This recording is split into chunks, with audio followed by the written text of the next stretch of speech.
ఈ యొక్క రాజకీయాలకు అతీతంగా విద్యార్థులు, యువకులు, అలాగే సంఘ సేవకులు, ప్రజాప్రతినిధులు అందరూ కలిసి యాత్రలో పాల్గొనేలా చేసి ప్రతి జిల్లాలో కూడా 3 రోజుల పాటు ఈ యాత్ర చేయాలని కనీసం 8 నుంచి 10 కిలోమీటర్లు పాదయాత్ర చేసి గారి యొక్క త్యాగం, ఆయన చేసినటువంటి ధైర్య సాహసాలు, దేశ సేవకి ఆయన చేసినటువంటి త్యాగం, దేశభక్తిని నేటి యువతరానికి తెలియజేయాలని ఈ యాత్రని ప్రారంభించడం జరిగింది.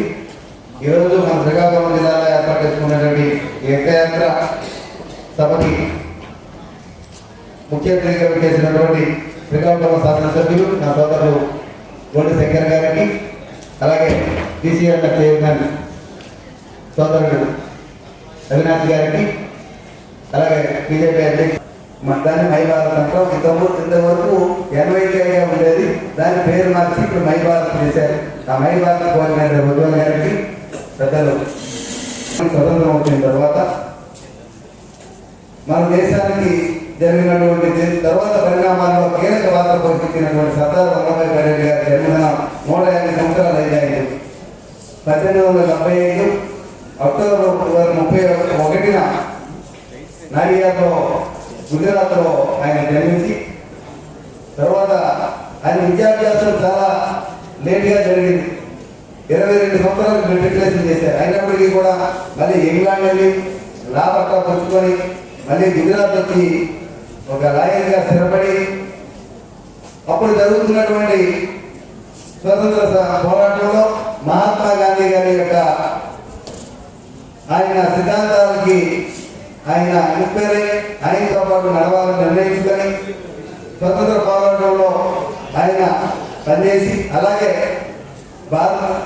భారతదేశ కాంగ్రెస్ పార్టీకి అధ్యక్షుడిగా వ్యవహరించి అలాగే ఎన్నో స్వతంత్ర కార్యక్రమాల్లో స్వతంత్ర పోరాటాల్లో పాల్గొని కొన్నాళ్ళ పాటు జైలు జీవితం కూడా కలిపి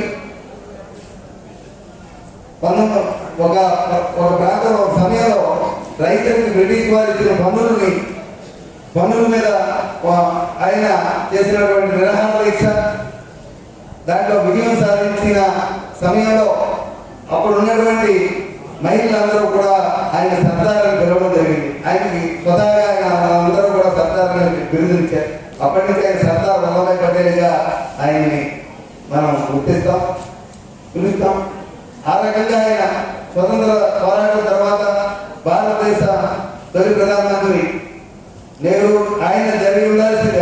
ఆయన తొలి ప్రధాని కూడా ఆయన కాదనుకొని ప్రధానమంత్రి పదవిని కూడా కాదనుకొని, ఎందుకంటే భారతదేశ ఐక్యత కోసం నేను పనిచేయాలని చెప్పి ఉప ప్రధానిగా ఉండిపోయి హోంశాఖ ద్వారా ఆయన సుమారు భారతదేశానికి స్వతంత్రం ఇచ్చిన తర్వాత బ్రిటిష్ వారు చేసినటువంటి అతిపెద్ద కుట్ర ఏంటంటే భారతదేశంలో 565 సంస్థానాలని రాజ సంస్థానాలని అలాగే ఉంచేశారు. భారతదేశంలో కలపలేదు.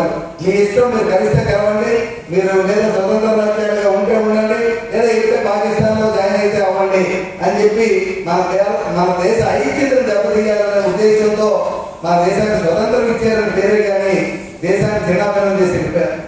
అటువంటి సమయంలో మన సర్దార్ వల్లభాయ్ పటేల్ గారు ఉప ప్రధానిగా హోంశాఖ మంత్రిగా ఆయన ఈ 565 సంస్థానాల అధినేతలతో మాట్లాడి సుమారు 562 సంస్థానాలని భారతదేశంలో ఏకీకృతం చేసి, అందుకే సర్దార్ వల్లభాయ్ పటేల్ గారిని భారతీయ ఏకీకృత భారత నిర్మాత అంటాం, యూనిటీ ఆఫ్ స్టాట్యూ అంటాం. ఆయన యూనిటీకి, భారతదేశ ఐక్యతకి మారుపేరు సర్దార్ వల్లభాయ్ పటేల్ గారు.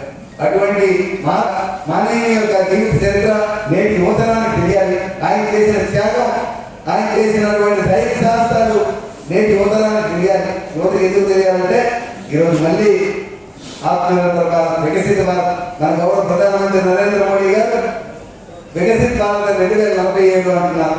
వికసిత్ భారత్ 2047 అర్థమైంది. స్వతంత్రం వచ్చి 1947 అయితే 2047 నాటికి నా భారతదేశం అభివృద్ధి చెందిన భారతదేశం. ఇక్కడ విద్యార్థులు చాలా మంది ఉన్నారు.